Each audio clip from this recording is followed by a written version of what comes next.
Today we're looking at critically analyzing some data. So we're going to assess the validity of conclusions that are being made we're going to call this all in the media, and we're going to look at the sources to determine are they authoritative, reliable, unbiased, and current. So the headline for this graph says big increase in profits. So have a look at this graph and see if you can determine why the headline may or may not be true. So the first thing you want to look at is this scale on the axes, and you can see that the scale on the y-axis does not begin at 0. And this gives a distorted impression that the years of 2001 to 2005 had very low profits. Now the next thing you want to look at is who is the author of this data. It doesn't tell you. So is the person an independent researcher, or does the person have a stake in the company? Who is profiting, if you will, or benefiting from showing the data this way? So this is the kind of thing you need to think about when you look at a graph like this. Presumably, we could conjecture, or we could say, that this would be somebody that, say they came in to being a CEO or something in 2006, and they say, oh, look how well we've done since I've been here. Now, I'm not disputing the fact that the profits have gone up. These are in billions. Is this one company? Is this many companies? Is this an industry? Not sure. Even without knowing the answers to the questions that we've posed, because we don't know them, this tends to be a misleading graph. There are two main types of statistics. There's descriptive statistics and inferential statistics.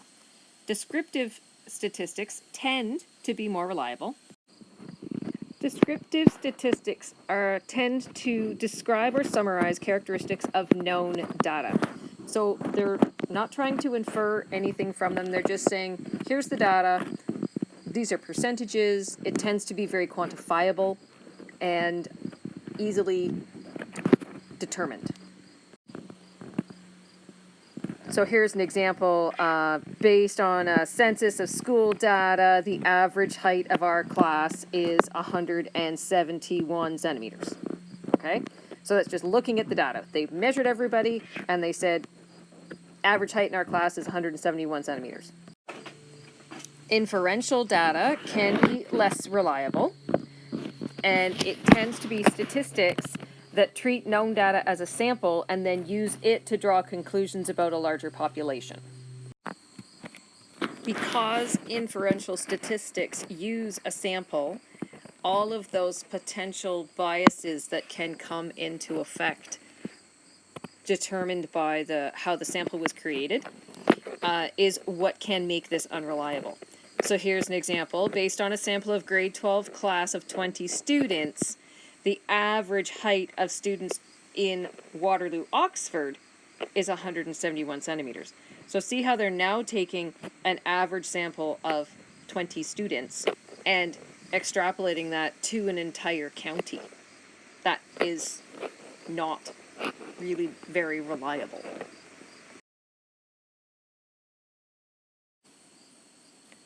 Anytime we are analyzing statistical claims, we should be asking the following questions. Was there bias in the sample? There are 4 basic types of bias. We've covered these in our discussions, but I guess we haven't really laid them out like this. So there's sampling bias, meaning how was the sample taken? Is it a convenient sample? Was it a voluntary sample? Those are the kinds of things you have to think about. So is the sample representative or not? Was there a response bias, meaning were the questions written in such a way that it would lend the person taking the survey to answer in a particular way? So response bias has to do with how the questions are written. Measurement, that's what we just looked at in the graph, is when the results are represented, how are the scales being measured, or how is it being measured? Is it being measured in a percentage basis? Is it being measured on a raw basis? Is it being measured in thousands? Like, what is the scale in which it's being measured? And then, of course, there's non-response bias, where the people who choose not to answer the survey, you're not getting their feedback. So non-response bias is always a concern, and also something that is very, very difficult to get around. Is the author of the report a reliable researcher? You want to look for independent researchers. Statistics Canada is a wonderful source. Paid researchers, it depends on who's paying them. Often they aren't paid if the information does not come out in a favorable way to the person that is paying them. So you need to know what kind of a paid researcher you're dealing with if it's a paid researcher. Not just because someone is a paid researcher doesn't necessarily mean that their information is unreliable. It just might be. Often what happens is that research that may not be favorable to the person who's paying, they just don't publish it. So it's not that the research isn't there, you just never know about it. What's the source of the data? Is it primary research or is it secondary research? Is it a compilation of other studies that were done, which is secondary, or is it primary? Did the person actually, looking for the information, go and get the information? And as you get into your post-high school education, there's a lot of research out there that just goes and looks at past research, and that would be secondary data. What they do is they go out and look at a whole bunch of other people that have done their own primary research, and rather than try to replicate that primary research, and it's cheaper, they just go and they look at all the other studies, and then they try to do an umbrella study of all of the other ones. So it's less reliable because there will be factors that influenced each individual study that you can't account for when you're looking at a review. Those are called a review study. So that's why it's less reliable. Is the data still relevant today?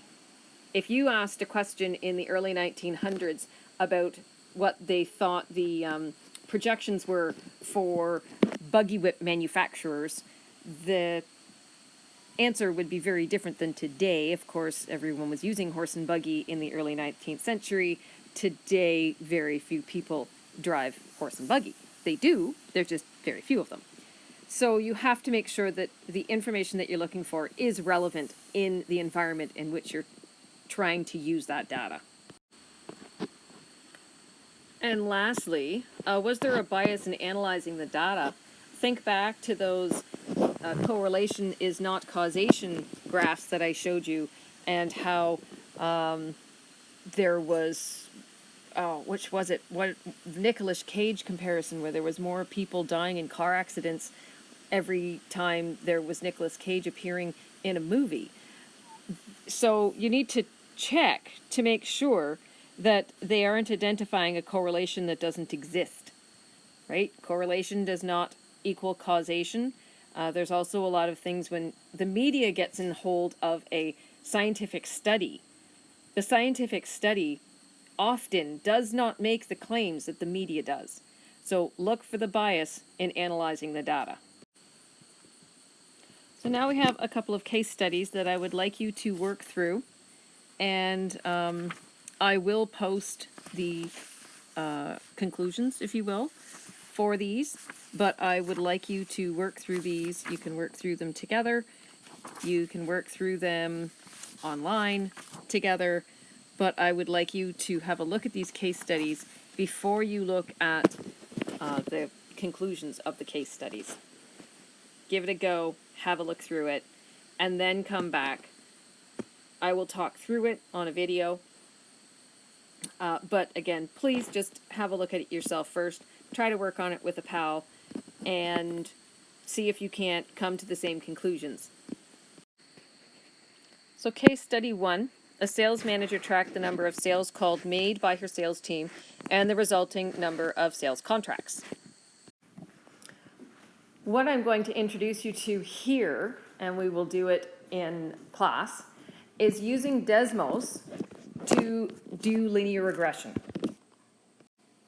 So the first thing we're going to do is you're going to get a device, can be your phone, could be a computer, and you're going to open up Desmos, and you're going to go to desmos.com/calculator.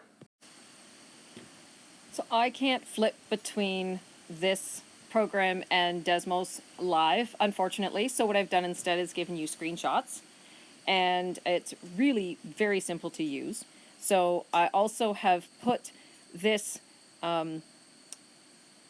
document into Brightspace so that you can follow the document yourself outside of this video. But I think that you'll find that if you have this video open and another window with Desmos in it, that you'll find it very, very simple and intuitive to use. I have a hyperlink here. So if you have the document open as well, you can just click on the desmos.com/calculator and it will take you to Desmos. This image here is the first thing that you will see when you log into Desmos. So this is what it's going to look like right here. Now in the top left corner up here, you can see there's a plus button. If you just click on that plus button, then you're going to click on Table. In this case, we're using the data set of number of sales calls per week and sales contracts per week. Remembering that the column on the left-hand side is the independent variable. That's what goes on the x-axis. In this case, it's the number of sales calls per week. And then the dependent variable is the sales contracts that they get per week. So that goes onto the y-axis or the right-hand side of the column. Keep the columns in your table the same as the X and Y columns, so the left-hand side goes in the X and the right-hand side goes in the Y. Had I given you this information in a Google Sheet, you could just highlight the two columns and then copy and paste them into Desmos. I have not, however, at the same time, it is not that exhaustive to type in these things. Once you click on the first box, you can just hit the tab button after you've put in the number, so you can put in 10 and then hit the tab button. It'll take you immediately to the Y column, which is 36, and then you can just keep hitting the tab button and it will do this for you, right? It'll take you to the next place in the table that you need to fill in. So once you have filled in the table, you're going to click on the plus sign again, and this time you're going to click on the f of x expression. And what that's going to come up with is it's going to come up, I didn't do a picture of this, unfortunately. I got a little ahead of myself, I guess. It's going to open up this here. It's going to give you a blank line on top of your table. And in that blank line, you are going to type in Y1, and then you need to input the tilde, which is this little squiggle, okay? It's not equals because we're looking for regression. And it is that tilde that tells the program that you're looking for linear regression analysis. So you're going to put Y1 tilde, and that tilde is found somewhere on your keyboard. Mine in particular is up just to the left of my 1 key on the top of my keyboard. And because it is above the symbol, there's 2 symbols on that particular key, I just have to hit the shift button to get that tilde. And then you type in M X1 plus B, just exactly like it looks like. And then the Desmos program will create the subscripts for you. You don't have to make them there. You just put in Y1 and the 1 will automatically become a subscript.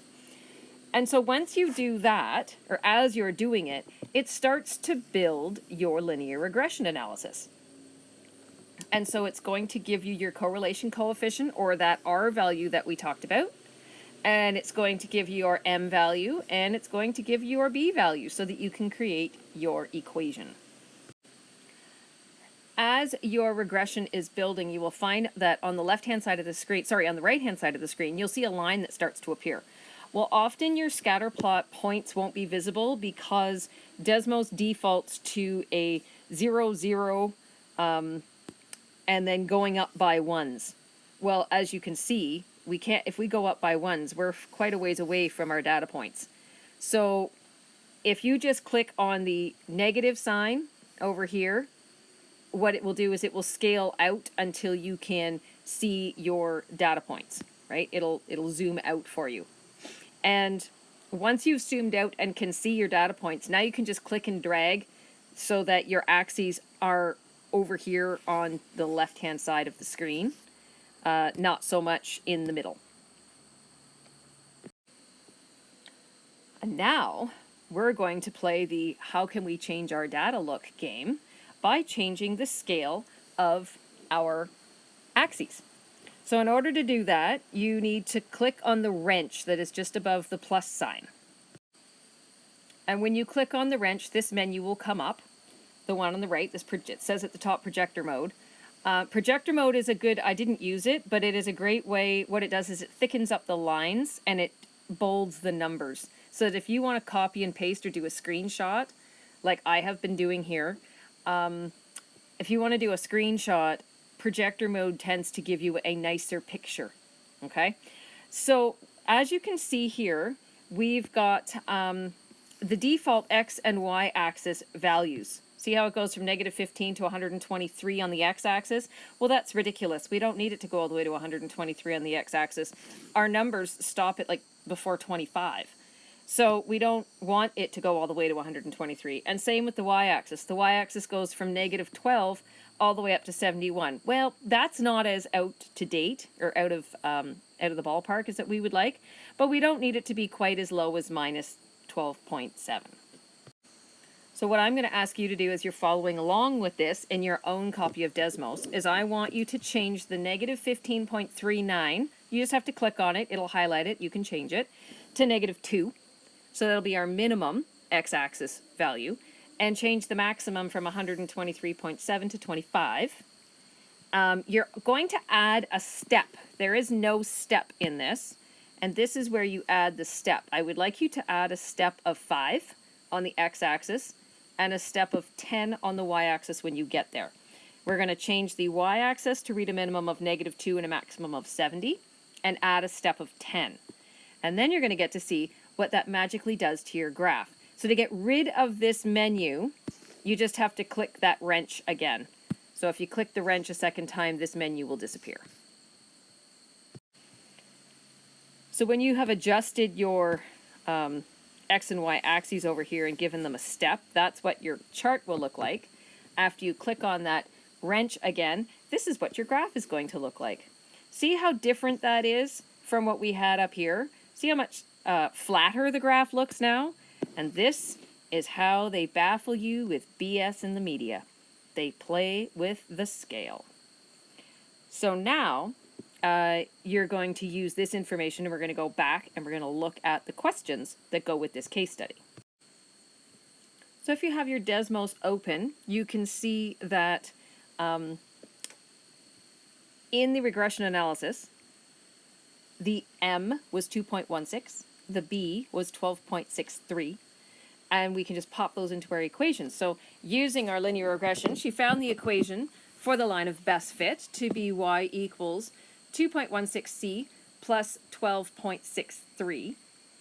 And then she presented this data to the sales team and explained that more sales calls they make, the better their sales will be. Therefore, she told them to double the number of calls they made per week so that the number of sales contracts would double. So let's have a critical look at whether or not there was bias in the sample, about whether or not such a thing could be said, that if I double the number of calls, will I actually double the number of contracts that I make? And then consider these questions. Is the author of the report a reliable researcher? What's the original source of the data? Is the data relevant in today's environment? And was there any bias in analyzing the data? So I'd like you to have a look at those things on your own. So if we look at the sample looks fine, right? She just went and she looked at the raw data of this is what these salespeople are doing. These are the number of calls they're making, and this is the number of contracts they're getting per week. So there's nothing wrong with the sample. Well, now we get into, is the author of the report a reliable researcher? Well, probably not. She works for the company. She's a manager. And she is trying to push her salespeople as much as she can to get the maximum number of sales. So what about the source of the data? Where did the data come from? Well, it's phone records and sales contracts. This is primary data. So it is reliable. So is the data still relevant in today's environment? Well, if it's current, then it's relevant. We don't have any indication of that, so that has to be an assumption that you're going to make. So lastly, is there a bias in analyzing the data? Well, remember, correlation does not necessarily mean causation. So is there a cause and effect relationship with the number of phone calls made based on the number of contracts that are made? There are no other factors that are assumed. There are no other factors that are considered. She has not proven the correlation. So according to the line of best fit even, if you double the number of calls, you will not double the number of contracts.